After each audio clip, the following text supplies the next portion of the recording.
Hello, welcome back, everyone. Hey guys, how's it going? We're back again with sort of our Sunday video where we look at reactions from the weekend so far. And the first talking point really is their transfers we recommended through last week. So we'll just quickly run down where we're at with them so far, bearing in mind that some of these players still potentially have another game in the League Cup this week. So it's only really to this point on Sunday evening. So a couple of keepers were recommended. Steele, 4 points, did get a bonus and some save points. Not amazing, didn't keep the clean sheet, but if they had a managed, that would have been 9. So yeah, not bad. Unfortunately, Henderson and Palace continue to disappoint. Only managed a 1 point. I don't think many people would have picked this kind of Palace start. So unfortunately, not looking good, and most likely may dip again in price. Lewis Hall, inexplicably benched. You couldn't have picked that one, really. And only came on about 70 minutes, only managed 1 point in that time. But again, double game week, most likely will play in the League Cup. So could still be good points for him. We shall see. Robinson, looking great. Tackle points, bonus again. Got an assist, averaging 7.5 last couple of games. Still potentially got another game this week. May or may not play, but if he does, then that's going to be more points for him. Just looks really, really good and doesn't really need the clean sheets, does he? So, yeah, good shout on him and decent at that price. Vardiol, premium defender, went up 0.3. Only the 4 points this week, but still, managed a bonus and sort of tackle points in there as well. So that's not too bad, really. That's okay, sort of ticking over. Into the midfielders, Smith Rowe, 8 points with a goal. Lovely finish as well. So he started at 2.5 million, didn't he? He's looking good and proving his pre-season hype. Mainu, bloody bonuses ahoy on him. Another 3 bonus points for him. 5 points racked up. Would have been 6 if it wasn't for the yellow card. He is looking like a must-have in that United side with Europe, looming, coming towards us quite quickly. I think you might want to be like having a really good think about him because he hasn't, scored or assisted or done anything like that yet. He's just racking bonus points and tackle points left, right, and centre. So you can only imagine if he does nick himself a goal or assist, he's gonna score quite big. So that's kind of the review of the keepers, defenders, and mids. What we saying about the strikers that you recommended, old Sully? Oh well, so as I was looking through the weekend's fixtures, obviously found this the sort of historical fixture data from the Palace West Ham game, and lo and behold, for the first time since 2016, someone in that fixture failed to score after I found an amazing stat from 6 goals per game from the last 4 fixtures between those two at Selhurst Park. So I felt like there was going to be goals ahoy, which would mean our old matey Mateta would chip in hard. But obviously Palace, I'd say they're getting a little bit unlucky at the moment. They've not started the season as we expected. They probably should have scored again at the weekend. And West Ham managing to score with only a couple of shots on target. So anyway, Mateta, he was, damp squib. He only scored 2 points and it was not a very good shout. However, I did also say that Everton were going to struggle and have a real hard time of it at Spurs, and Spurs would get a lot of joy in the attacking areas, especially the left-hand side.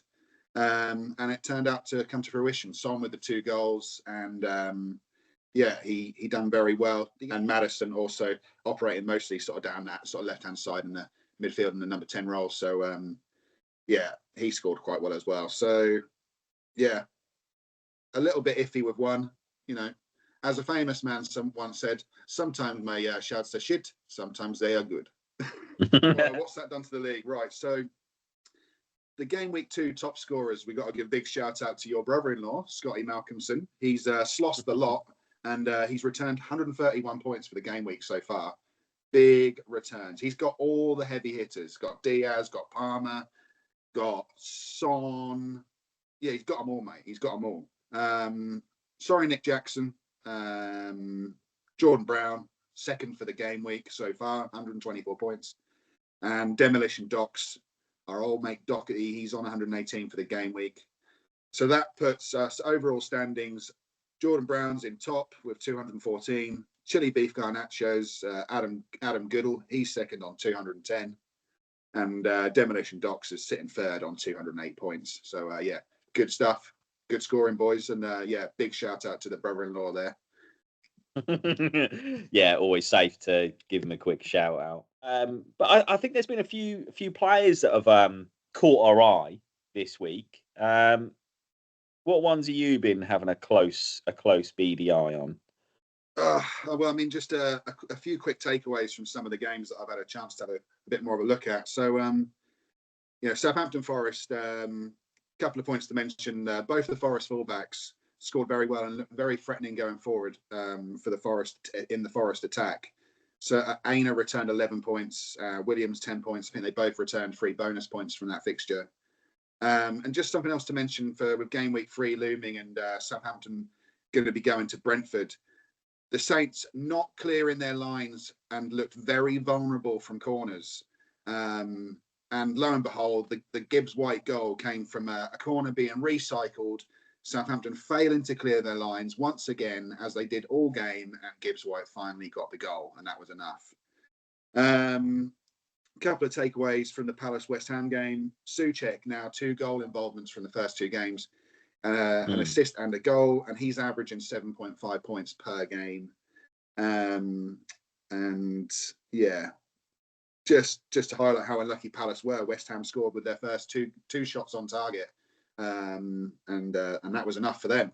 2 shots on target, 2 goals, and yeah, done. Palace put to the sword. So yeah, just something else to quickly mention. Spurs Everton, Porro ticking over beautifully, 9 points, averaging 9 points per game, and going to be a big price rise for him again. And big shout outs really to the people who brought in Romero and Son, the third and second most transferred in players respectively for the game week, and returning big points. Yeah, so a couple of players of note, and they weren't talked about one of them certainly wasn't talked about a massive amount. Was a couple of, on the socials a little bit, but Semenyo at Bournemouth, really dangerous. I mean, the points, surprisingly, if you look at his points, you think that's pretty impressive. Started at 2.5 million, gone up 0.3 to 2.8, came out with 10 points from the first game, 8 from the second against Newcastle. But if you were to have watched that game, you'll have seen they could have been considerably more. And he's a midfielder basically playing as a striker. There's a lot of people you're going to rush to transfer out, and you're rightly, you need to be making points, but sometimes you're better to hold. And there's some good examples of that. KDB, Diaz, Smith Rowe, Palmer, Gordon all scored poorly in game week 1. Some of those quite expensive. So a lot of people will have lost patience, and then they scored massive. Actually, Heung-min Son, another example of that, only got 6 points in the first game. So keep the faith a little bit more. There's a hell of a lot of game weeks. And then Brighton's form, no real surprise, is it, I suppose? But 31-year-old manager coming in, they're a bit of an unknown package. But yeah, they look, for all your money, like they've got a good chance of getting into Europe this season. Well, I just loved what he did and how it all sort of worked out there. 89th minute, rolled the dice, chucked 3 attacking players on, and then 7 minutes goes up on the board. And in that 7-minute period, Brighton just went up a gear, and they just took advantage of the tactical changes that Ten Hag had made. And I mean, the defending for that goal was criminal, but he put the players on the pitch to expose the weaknesses and got the winner. What I was going to say is, reminder, our transfers video, it's either going to be out sort of Wednesday, Thursday, this coming week, and we'll be recommending players based on positions again. And have a look out for us on socials, as always. Like and share, YouTube, on X, and Facebook and Instagram. So all at Into Dream Team. But thanks guys, thanks for joining us, and we should be back as the 3 Musketeers again next time. If you're looking for any more real good Dream Team content, look no further than Dream Team Dynamo on X. He's got some really good stuff on there. Really active guy on the scene, in the community, and putting out some really good stuff. So yeah, have a little look for him. It's at DTD, all capitals, Dynamo. Alrighty, cheers, mate. See you next time. Yeah, see ya.